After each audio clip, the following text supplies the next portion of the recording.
आज मतलब परसों 24 तारीख को नीलेश जी, क्या आपको उम्मीद है कि जज साहब ये कहेंगे ये सब बंद करो बकवास, एफआईआर रजिस्टर करो, या 24 तारीख के पहले वो रजिस्टर हो जाएगा, कुछ एक्शन हो जाएगा, ऐसा भी आपको लग रहा है?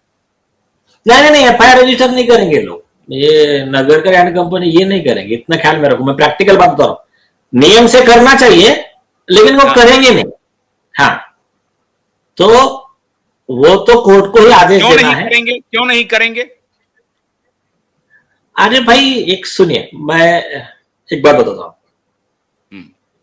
एखादा मैटर रहता, उसमें चाहे वो अधिकारी रहो, पुलिस अधिकारी रहो या कोई भी रहो, एक सरकारी मतलब कर्मचारी है, लोक सेवक है, पब्लिक सर्वेंट है, उसके पास में दो ऑप्शन रहते हैं, या तो कानून का पालन करे और न्याय दे, जैसा कि अभी नगर कर रहे हैं, उसके पास में ऑप्शन है कि वो एफआईआर रजिस्टर करे, या तो दूसरा ऑप्शन रहता है कि नहीं करे और कॉन्सिक्वेंसेस झेलने को रेडी रहे। आप देखिए, पालन करना तो उसकी ड्यूटी, उसी की सैलरी ले रहा है वो हमारे टैक्स पेयर के मनी से। लेकिन कभी कभी क्या होता है, ऑफर आ जाती है, या तो डायरेक्ट ऑफर आती है या तो सीनियर की तरफ से आती है। अब डायरेक्ट ऑफर आती है कि आरोपी आदमी लोग पैसों की, नोटों की, करोड़ों की बैग पहुंचा देते। दूसरा एक होता है कि वो बोलते हैं इसको क्यों मैनेज करने का, ऊपर वाले को ही पहुंचा देते हैं। ऊपर वाला उसको बोल देता है कि ऊपर से ऑर्डर है, इसमें आगे नहीं बढ़ना है। अब इसने माना तो ठीक है, नहीं माना तो इसकी फाइल खोल के रेडी रखते हो। या तो फिर इसको दो चीजें बोलते हैं, ऊपर से बोला भी है और थोड़ा सा पहुंचा देते हैं। मतलब अगर ऊपर के सीनियर ने 100 करोड़ रुपए लिया होगा, कमिश्नर ने वगैरह, तो इसको 1 करोड़ इसको दे देते हैं, जो भी है। और रेगुलर हफ्ता तो आ भी रहा है, सपोज ड्रग्स के बिजनेस का वगैरह जो भी है। तो ये इसका एक सिद्धांत। तो उसमें क्या होता है, उसमें उसको कहा जाता है कि देख, तेरे खिलाफ इंक्वायरी होगी अगर डिसिप्लिनरी एक्शन, तो हमारे पास ही आएंगी, हम टालते रहेंगे ना, कौन ध्यान देता है बाद में इतना। एक दूसरी चीज, ज्यादा से ज्यादा क्या होगा, देखो 2 महीने के लिए सस्पेंड कर देंगे, बाद में जॉब पे ले लेंगे। जैसा सचिन वाजे को 16 साल सस्पेंड रहने के बाद में जॉब पे लिया था इन्हीं आरोपी आदित्य ठाकरे वगैरह लोगों ने, और वो भी हाईकोर्ट के ऑर्डर से सस्पेंड था, और हाईकोर्ट के ऑर्डर का कंटेम्प्ट करके जॉब लिया था उसको, ये मर्डर करवाने के लिए। तो ये जो है ना, उसको फिर ऑफर दी जाती है, और कुछ अधिकारियों को, कुछ जुडिशियल, क्वासी जुडिशियल, इनके साथ में कैसा डिस्कशन होता है, तुम्हारा जिंदगी भर का रिटायरमेंट तक का कमाई कितना है बताओ। तुम अगर जॉब से गए भी, तुम्हारे पे केस भी हो गया, तो भी चिंता नहीं, इतने पैसे हम देते हैं आपको। या तो ये ऑफर, या तो ऊपर से दबाव। हाँ, आगे बोलिए नीलेश जी। क्या अदालत के पास अब कोई स्कोप है अपने ही इस वर्डिक्ट के खिलाफ जाने का? मैं आपको एक बात बताऊं क्या, किसी के पास कोई स्कोप नहीं है पहले दिन से। लॉ बहुत क्लियर है। ठीक है, कुछ चीजें थी, डिले होता गया, लेकिन मेरे हिसाब से जो लॉ एक्ट है, कॉन्स्टिट्यूशन बेंच का डायरेक्शन है, और स्पेसिफिक जजमेंट है जस्टिस पार्टीवाला साहब का अभी का 2025 का, और इसी महाराष्ट्र पुलिस के मैटर में सिंधु नागरकोर जी का जजमेंट है, जिसमें इसी मामले में हाई कोर्ट का जजमेंट खारिज किया है सुप्रीम कोर्ट ने। एफआईआर तो तुमको करना ही पड़ेगा, ऐसा सुप्रीम कोर्ट ने क्लियर किया। तो इसमें इस वर्डिक्ट पर भी कहीं उसका तो इंपैक्ट नहीं है, जो आपने जो पॉइंट आउट किया था लास्ट हियरिंग में कि मिलॉर्ड, ये केस लॉ है, जिसको गडकरी साहब कह रहे थे कि आप चिंता मत करिए, आप केस लॉ का क्यों जिक्र कर रहे हैं, I am aware of it, इस तरह से वो बोल रहे थे आपको। तो वो लगता है कि जस्टिस को मालूम है क्या केस लॉ है जो आप पॉइंट आउट कर रहे थे। अरे उनको मालूम है, उनको कोर्ट में पढ़कर बताया भाई, इसके पहले एक बार आधा घंटा आर्गुमेंट होता, पूरा पढ़कर बताया उनको दोनों केस लॉ। हाँ, तो क्या वो वही आर्गुमेंट, या वो जो एक प्रकार से जो दलील थी, वो इस केस में जो आज 18 दिसंबर को उन्होंने किया, या 10 दिसंबर को किया, या आज 22 दिसंबर को किया, क्या इस केस के लिए भी वो बहुत ही प्रोमिनेंट दलील साबित हुआ क्या, या उनके बैक ऑफ माइंड में रहा होगा जस्टिस गडकरी के कि ये जो अवहेलना हो रही है कानून की, ये चलेगा नहीं, और ये 14 दिन का जो प्रिलिमिनरी इंक्वायरी का ये बहाना लेकर के एफआईआर टालते जा रहा है, ये तो ग्रॉस कंटेम्प्ट है कानून का। हो सकता है ना, अभी उनके दिमाग में क्या था, लेकिन हो सकता है कि अभी सपोज मैं जज हूं, मेरे पास आपने एक मैटर में आर्गुमेंट कर लिया, उसका लॉ मुझे या तो मुझे खुद पता है या तो नया आपने बता दिया, तो फिर मेरे दिमाग में दूसरे केस सुनते समय में रहेगा ना वो विषय, वो तो नेचुरल है। तो ओवरऑल जो है आप एक गौर कीजिए, पहले दिन से जो जो लॉ के पॉइंट्स हम बता रहे हैं, अब सब वही वही वही सही साबित हो रहे हैं।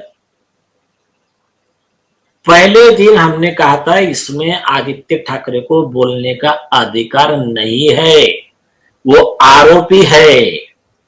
तो उनके जो भी तथाकथित बड़े बड़े वकील आके गुमराह करने का ट्राई कर रहे थे, लास्ट में क्या हो गए, गायब हो गए। कंटिन्यू किया उन्होंने, अभी आर्गुमेंट भी नहीं कर रहे। दूसरी चीज, हमने कहा था इसमें कंप्लेंट दिया है, कॉग्निजेबल एफआईआर लेना ही पड़ेगा।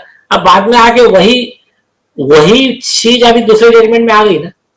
तो हमने जो लॉ पॉइंट कहे हैं सब सही है, लेकिन ये मैटर थोड़ा सा जितना आप लोगों को दिख रहा है उतना नहीं है। बहुत कुछ चीजें मैं अभी बोल भी नहीं सकता, आपको भी पता है। नहीं, एक मिनट, बहुत इंपॉर्टेंट बात कह दी नीलेश ओझा जी आपने। आप याद कीजिए कि 2023 नवंबर में जब आपने पीआईएल फाइल किया, तो महीने भर के अंदर में आदित्य ठाकरे के वकील एक एफिडेविट लेकर के आ गए कि इस पीआईएल को सुनने के पहले आप मुझे सुन लीजिए। अब जब आपने रिट पिटीशन फाइल कर दिया, जिसको लेकर के लास्ट हियरिंग पे वो एक कालनेमी आई थी और डिरेल करने की कोशिश किया, और अदालत ने उनको पूरी तरह से पूरी सुना दी। अदालत ने कहा कि फरार हो जाइए, यहां से रवाना हो जाइए और जाइए सुप्रीम कोर्ट, ये बकवास यहां पर नहीं चलेगा। उन्होंने एक प्रकार से इसी वर्बेटम ये नहीं कहा, लेकिन साफ कहा कि आप बेकार में मेरा वक्त बर्बाद कर रहे हैं। उनको भी फटकार दिया, तो कोर्ट का सेंटिमेंट समझ में आ गया। मुझे हैरानी है कि वो आदित्य ठाकरे अब इंटरवेंशन क्यों नहीं फाइल कर रहा है आपके रिट पिटीशन पर। अरे भाई वो ऑन कैमरा कह रहा है कि whatever I will have to say I will say in court, why he is not coming. आपको इंपॉर्टेंट नहीं, आपको इंपॉर्टेंट चीज पता ही नहीं फिर इस केस की। हाँ, आदित्य ठाकरे ने ये केस में ऑलरेडी इंटरवेंशन फाइल कर दिया। उसके ऊपर हमने आदित्य ठाकरे और उसके वकील के खिलाफ कंटेम्प्ट और परजुरी पिटीशन फाइल कर दिया है, झूठे एफिडेविट का, और मतलब ऑलरेडी ओवरऑल प्लीडिंग ले रहा है। सुप्रीम कोर्ट ने बोला आरोपी आ नहीं सकता, और तू आगे अर्जी लगा रहा है, कोर्ट का टाइम वेस्ट कर रहा है, हमारा टाइम वेस्ट कर रहा है। तो उसके ऊपर हमने कंटेम्प्ट फाइल किया और उनके वकील के खिलाफ बार काउंसिल में कंप्लेंट फाइल किया। तो ये होने के बाद में वो लोग कोर्ट में आर्गुमेंट करना, ऑब्जेक्शन लेना बंद कर दिए। लेकिन नियम से होना क्या चाहिए, मैं सही बताता हूं। एज ए फेयर, मैं तो कोर्ट को पूछा, लास्ट टाइम बोला, लेकिन कोर्ट ने अवॉइड कर दिया। मैंने कहा साहब एक काम कीजिए ना, सरकारी वकील टाइम मांग रहे हैं ना, कोई बात नहीं, आदित्य ठाकरे का इंटरवेंशन ही डिसाइड कर दो, चलो। कम से कम एक तो जेल में जाएगा इस। हाँ, तो कोर्ट ने बोला नहीं, वो सामने वाले की इच्छा ही नहीं अभी आर्गुमेंट करने की, वो आ गए यहाँ पर इंटरवेंशन। और इंटरवेंशन आने के बाद में हमने उनको रिप्लाई दिया और नोटिस दिया उनके वकील को। वो नोटिस देकर 3 महीने हो गए, 7 दिन का टाइम दिया था उनको, 3 महीने हो गए। हमने कहा देखो, आप कह रहे हैं ना आपके खिलाफ झूठे आरोप है, ये हम एफिडेविट पे दे रहे हैं। अभी आपके ऊपर स्पेसिफिक आरोप है, आप ड्रग्स के बिजनेस में इन्वॉल्व हो, आपका मोबाइल टावर लोकेशन वहां था, रिया के साथ आप मिले हुए हो, ये है वो है, ये सारे हमारे आरोप है। आपके पास कुछ भी जवाब है तो आप दे दीजिए, हम रेडी है कोर्ट में फाइट करने के लिए।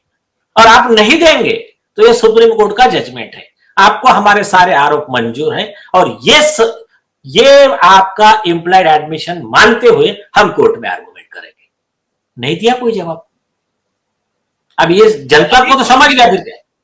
नहीं, ये तो जनता को समझना चाहिए ना। आपने कहा कि भाई अगर आदित्य ठाकरे ने इंटरवेंशन फाइल किया है तो उनके वकील अपीयर हों, उनका जो कुछ भी ऑब्जेक्शन है वो रेज करें और हम फिर उनके ऑब्जेक्शन पर अपना ऑब्जेक्शन रेज करेंगे एंड अदालत शुड हियर इट। तो ना अदालत तैयार है सुनने के लिए, ना उसका वकील आने के लिए तैयार है, और वो पहला इंटरवेंशन फाइल कर दिया इसलिए कि उसको लगा कि हम इंटरवेंशन फाइल करके कि हम पब्लिक में ये इमेज बना लेंगे कि नहीं नहीं हमारा केस में देखिए हम भाग नहीं रहे हैं, हम केस में हैं बने हुए। तो बने हुए तो हो कहां हो भैया? क्या अच्छा आप जब आपने जो नोटिस भेजा है वो ग्रॉस कंटेम्प्ट का नोटिस भेजा है कि आप कंटेम्प्ट कर रहे हैं, उसका जवाब भी आपको दिया क्या आदित्य ठाकरे ने? ना मुझे दिया, ना कोर्ट में रिजाइंडर एफिडेविट फाइल किया उसने, ना रिप्लाई एफिडेविट फाइल किया।